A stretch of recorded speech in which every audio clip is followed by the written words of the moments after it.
Welcome to History Arms, where the battles forgotten by time are brought back to life. There was no glory in Rzhev, no grand victory parades, no sweeping speeches, just endless mud, frost, and death. In 1942, while the world's attention was on Stalingrad, another hellish front was unfolding just 150 miles from Moscow. This is the story of the Rzhev meat grinder, one of the bloodiest and most overlooked chapters of the Second World War. In early 1942, after the Red Army pushed the Germans back from the gates of Moscow, Stalin sought to keep up the momentum. He ordered a massive offensive toward the city of Rzhev, a crucial stronghold anchoring the German defensive line.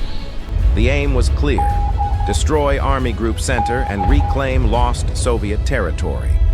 But what awaited the Soviets wasn't victory.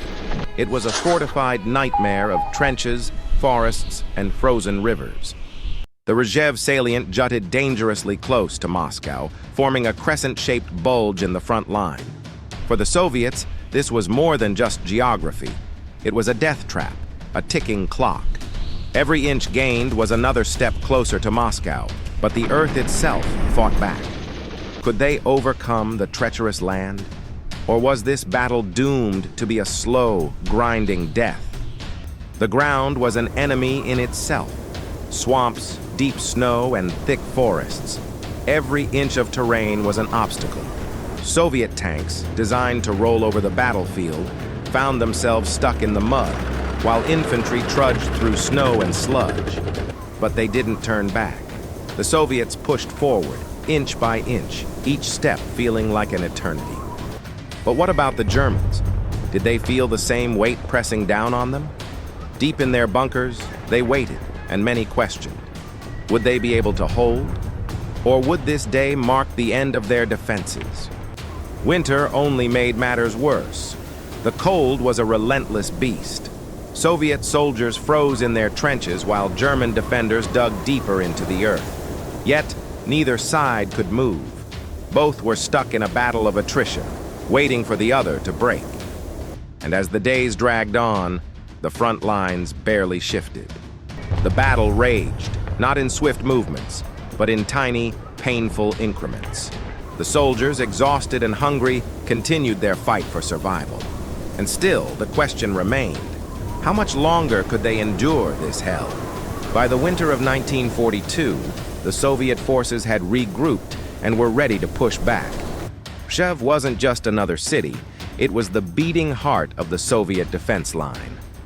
A vital point that the Germans couldn't afford to lose. But for the Soviets, it was more than just a battlefield.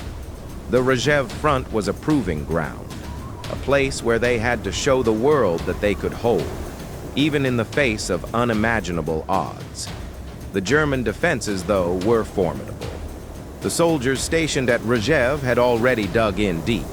Bunkers, trenches, and artillery positions covered every approach. The German command had learned from previous mistakes, and they knew the Allies wouldn't give up easily. They were well prepared, but were they prepared enough to hold the line? Soviet forces launched wave after wave of attacks, but each attempt was met with devastating German firepower. Machine guns raked the advancing Soviet lines, while artillery shells exploded in the air above them. The soldiers pressed on, but progress was slow. The landscape, already hostile, became even more treacherous as snow and mud mixed into a chaotic battleground. Tanks became stuck, infantry struggled to move forward, and the enemy seemed to be everywhere. Yet despite the seemingly impossible odds, the Soviets refused to retreat. For them, Rzhev was not just another battle. It was the crucible in which the fate of the Eastern Front would be decided. If they couldn't hold here, the Germans would advance even closer to Moscow, and the entire war could be lost. On the German side, the soldiers had their doubts as well. They had been fighting for so long, and the constant barrage of Soviet attacks was wearing them thin. What was once a confident and proud force was now beginning to show signs of fatigue. The question wasn't if the Soviets would break through, but when. But the Germans, just as determined, prepared to fight to the last man. As the battle raged on, it became clear that Rzhev wasn't just about military strategy. It was about the will to survive. The battle wasn't just fought with guns and tanks. It was fought with the spirit of the soldiers on both sides, each side determined to outlast the other. The question remained, who would break first? The Soviets, determined to hold their ground, or the Germans, fighting with everything they had to keep Moscow at bay? By the time the battle for Rzhev entered its final stages, the cost had already been devastating. Both sides had suffered tremendous losses, but it was the soldiers who paid the highest price. For the Soviets, Rzhev had become a symbol of sacrifice. Every inch of ground was bought with blood, and every victory came at a staggering cost. But what was it all for? Would this battle define the course of the war? Or would it be just another forgotten chapter in the story of the Eastern Front? On the German side, the toll was just as severe. The defenders, exhausted and demoralized, had given everything to hold their ground. But as the days wore on, it became clear that the Soviets were slowly gaining the upper hand. The German high command, caught off guard by the scale of the Soviet offensive, could only watch as their soldiers were pushed back, inch by inch. The cost of the battle wasn't just measured in lives lost. It was measured in the spirit of the soldiers who fought. For the Germans, the retreat from Rzhev marked the beginning of a long, painful withdrawal from the Eastern Front. The once proud German military machine, so confident in its early victories, was now on the defensive, struggling to hold on to its gains. For the Soviets, however, the victory at Rzhev was bittersweet. Though they had held their ground, the battle had left them battered and broken.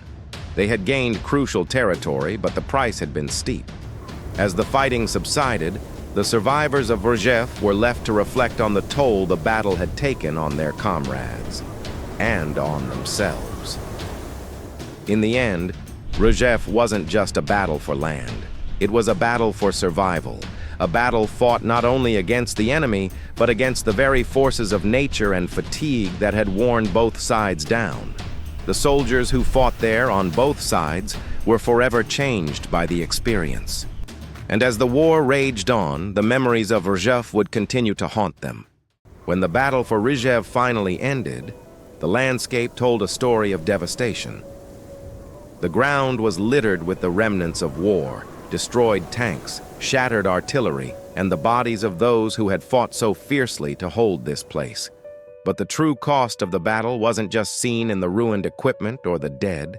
It was seen in the eyes of the survivors, those who had lived through the horrors of Rzhev, only to be left with memories of a battle that seemed to stretch on forever. For the Soviets, victory at Rzhev was hard-won, but it came at a price. The toll on their forces had been staggering. Thousands had died, and the survivors were physically and emotionally shattered. Yet, despite the immense cost, the victory was a vital one. It gave the Soviets the foothold they needed to push back against the German offensive and eventually reclaim more territory. But what did they have to show for it? What had been gained other than more loss? On the German side, the aftermath was equally grim. The retreat from Rzhev was a humiliating defeat, one that would mark the beginning of a slow decline for the German forces on the Eastern Front. The once proud Wehrmacht was now on the defensive, its strength sapped by the relentless Soviet attacks. But even in retreat, the Germans fought fiercely, trying to hold on to every inch of ground. It was a bitter lesson. The Germans were learning too late that the war on the Eastern Front would not be won easily. As both sides looked back on the battle, it was clear that Rzhev had been a turning point, not in the sense of a dramatic shift in momentum, but as a symbol of the sheer willpower and determination of the soldiers who fought there. The land had been soaked with blood, and yet neither side had truly gained an advantage. The question lingered. What had Rzhev really changed? Had it altered the course of the war, or was it just another tragic chapter in a conflict that seemed to have no end? The survivors of Rzhev, both Soviet and German, would carry the scars of this battle with them for the rest of their lives. In the years that followed, many would struggle to come to terms with the horrors they had witnessed. the comrades they had lost, and the heavy price of victory. But as the war continued to rage, the memories of Rzhev would fade into the background, replaced by the relentless march of history. The battle for Rzhev may have been a singular moment in time, but its impact rippled far beyond the confines of the battlefield. While the front lines barely moved, the effect on the war as a whole was profound. Rzhev was a microcosm of the larger struggle on the Eastern Front. It showed the brutal, unyielding nature of the conflict and underscored the fact that neither side would give an inch without a fight. But more than that, Rzhev represented the turning point for both armies. For the Germans, the battle marked the beginning of a slow and painful retreat. The once proud Wehrmacht, which had conquered much of Europe with lightning speed, was now bogged down, facing the overwhelming might of the Soviet forces. For the Soviets, Rzhev was a grim victory, one bought with blood and sacrifice, but one that proved their resolve.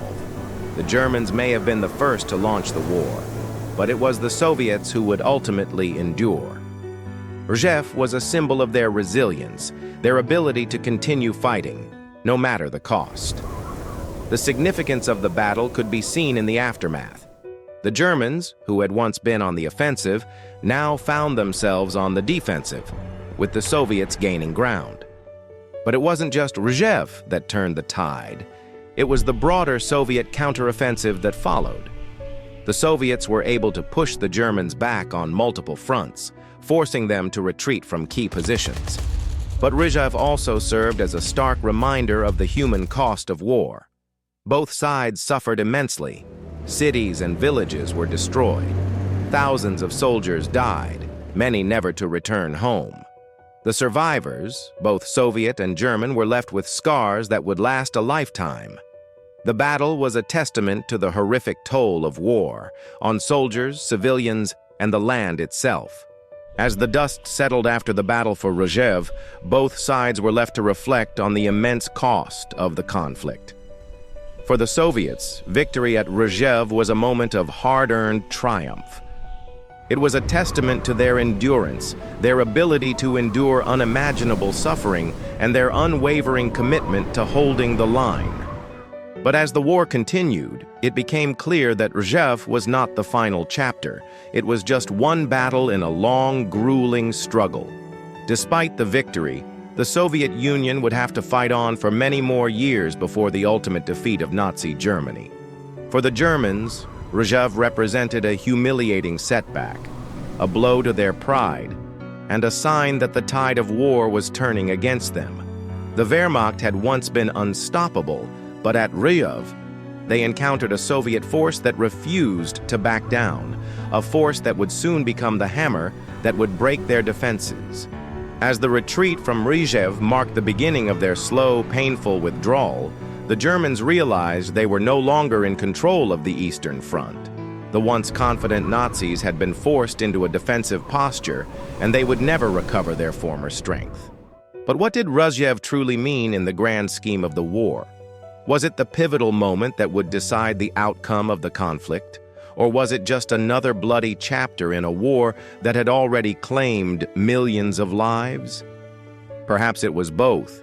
Rzhev was a symbol of the sacrifice and the resilience of both sides. It was a battle that demonstrated the horrific costs of war, but it also showed that for both the Soviets and the Germans, the fight was far from over. In the end, Rzhev was a reminder of the terrible toll of war, a reminder that the true cost of victory is often paid in blood, in suffering, and in the lives of those who fought. It was a battle that defined the resilience of the Soviet Union, but it was also a battle that highlighted the beginning of the end for Nazi Germany. The war would continue for many more years, but Rzhev had already set the stage for the decisive battles to come. As we look back on Rzhev and the soldiers who fought there, we are reminded of the true cost of war. The sacrifices, the struggles, and the human toll will never be forgotten. And while Rzhev may not be as well known as Stalingrad or Normandy, it remains an integral part of the history of the Eastern Front, a testament to the soldiers who fought and died in one of the bloodiest and most brutal campaigns of World War II.